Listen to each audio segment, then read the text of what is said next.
Hey,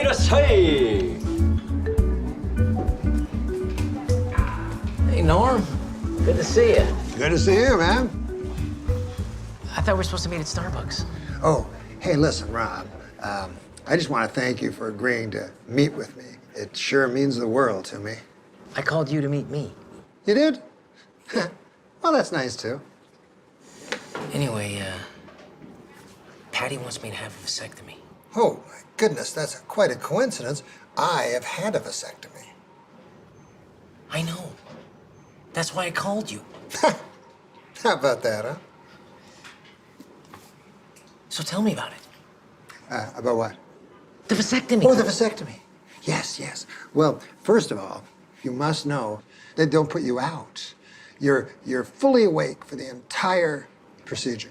They don't put you out? No, you're awake. And then the doctor comes in, and he's like, I'm a really funny doctor. All the other doctors say I'm the funniest guy. And how do you get into comedy anyway, Norm? And I'm like, good Lord, man. Concentrate. You're cutting my balls. Patty said it was a minor procedure. Ah, well, you tell Patricia that whenever your balls are involved, it is not a minor procedure. And whenever your balls and cutting are involved, well, then that is a major procedure, very major. But they give you a shot, right? Yeah, they give you a shot. Oh, thank God. In the balls. They give you a shot in your balls? In the balls. Do they give you a pre-shot first? Yeah, a pre-shot in the balls. It's more painful than the shot. That sounds horrible. Well, it gets worse. Worse? Yeah, the smell. The smell. The smell of burning flesh. They use a laser to go into your skin, but it makes your balls just boil. On the internet, they said one of the potential side effects was dementia. Yeah, well, don't believe everything you read in the internet. Well, by the way, I love your show on CBS, and I'd like to be a regular on it. It got canceled 2 years ago. If you don't want to be on the show, that's fine. You okay? Oh, yeah, I am. Sure, I'm fine. Actually, I should run. I'm supposed to meet a buddy of mine, old friend from SNL over at Starbucks. He's got a little private problem with his private area, if you know what I mean. And I probably shouldn't tell you who it is, but I can't resist. It's Rob Schneider.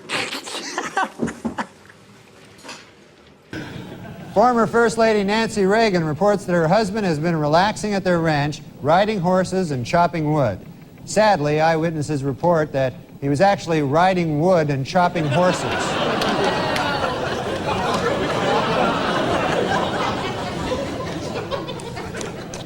The California Senate voted 38-0 to name State Route 118 the Ronald Reagan Freeway.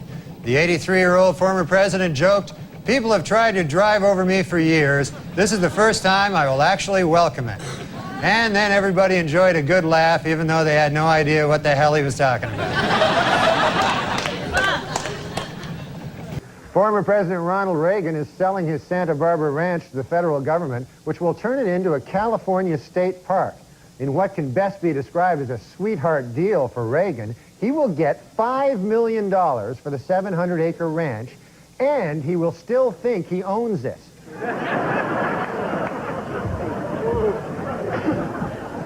The rich get richer, you know? Ridiculous. Frank Sinatra turned 80 this week. Frank Sinatra. And although the singer is said to be suffering from Alzheimer's, he had a typically festive birthday, singing a duet with a hooker and having sex with Tony Bennett.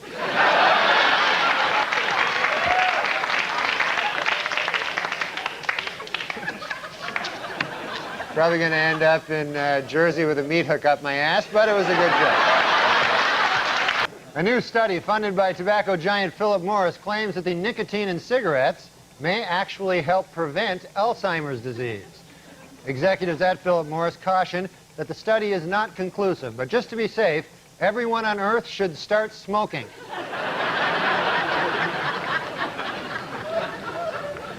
Finally, after 40 years in California, the Los Angeles Dodgers are for sale, and many New York fans are calling for the team to return to Brooklyn. It's all part of a plan to mess with Bob Dole's mind.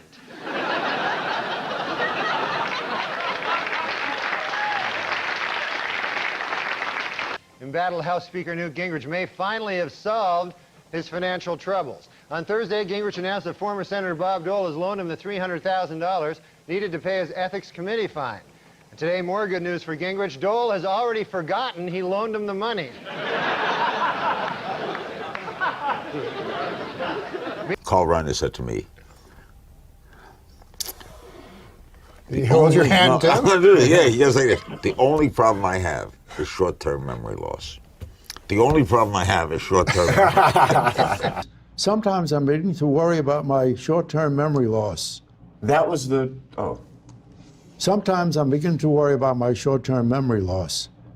Sometimes I'm beginning to worry about my short-term memory loss. That was it. You asked, how'd you come up with that name? I thought he was talking about his first Twitter name. I was like, that's a really long Twitter name. Real Ed McMahon over here, huh? Stepped right in the middle of your thing. Ed McBoy. When you get older, you start to get a little short-term. But I remember things from 10 years ago like that. Yeah. He can remember, like, when he was a kid, but he can't remember murdering that prostitute last night. You can go to jail for that.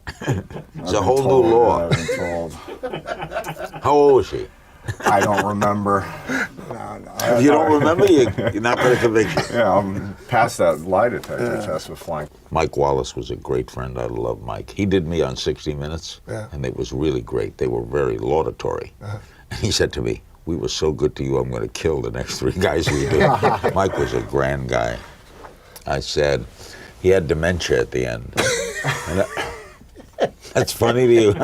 You know, McDonald, I want to tell you. No, it's a very odd thing to say. If you're looking to broaden your horizons, I don't think it's wise to laugh at because someone who had dementia. I'm not laughing at that. I'm laughing that you said. He was you the best. just said. I loved him. Mike It was Wallace sad. was a great guy. He had It was- dementia at the end. A guy who had a guy who had surgery, and I can't remember the joke. I can't either. I can't either. And I did it last night. I remember the punchline. Yeah. That's funny. What was the punchline? The Maybe we can punchline is reverse engineer this and thing. Monday morning, that man walked out of the hospital. And Thursday, he reached the parking lot. What the the hell show. is that joke now? I can't remember the. Say the punchline again. Or Thursday, he reached the parking lot. But Monday he left And Monday morning, he left the building. Monday morning. And then it's about to go down. We're here to stay and run this town. Bring in the heat, bring in the energy. We're the queens of the festival, can't you see? We're the queens of the festival, here to rule the stage. Dropping beats and make your body engage. From sunrise to sunset, we're taking it all. We're the festival queens standing tall. Ooh, yeah, ooh. From dawn till dusk, we command the crowd's gaze. Every beat, every rhyme sets our souls ablaze. With swagger and style, we own this domain. In the realm of music, we reign supreme, no chain. Feel the rhythm pulsating through your veins. Our verses ignite, fire never wane. With each lyric we spit, each move we make, we carve our legacy, leaving jaws to quake. We're the queens of the festival, here to rule the stage. Dropping beats and make your body engage. From sunrise to sunset, we're taking it all. We're the festival queens standing tall. Ooh, I get it. Ooh. No crown needed, our all's the crown jewel in the kingdom of sound. We never play the fool with beats as our scepters and rhymes as our decree. We're the sovereigns of rhythm for all to see. So bow down to the queens as we own the night. In the kingdom of music, we're the guiding light. From the first note to the last, we'll always be the festival queens, forever wild and free. He was allowed out of the hospital. He walked out of the, no. Yeah, I gotta ask Roxanne. My wife remembers everything. She got a good memory, Roxanne? If I called her now, she'd come up with it. Yeah. Well, I thought she'd be here. Monday morning. He was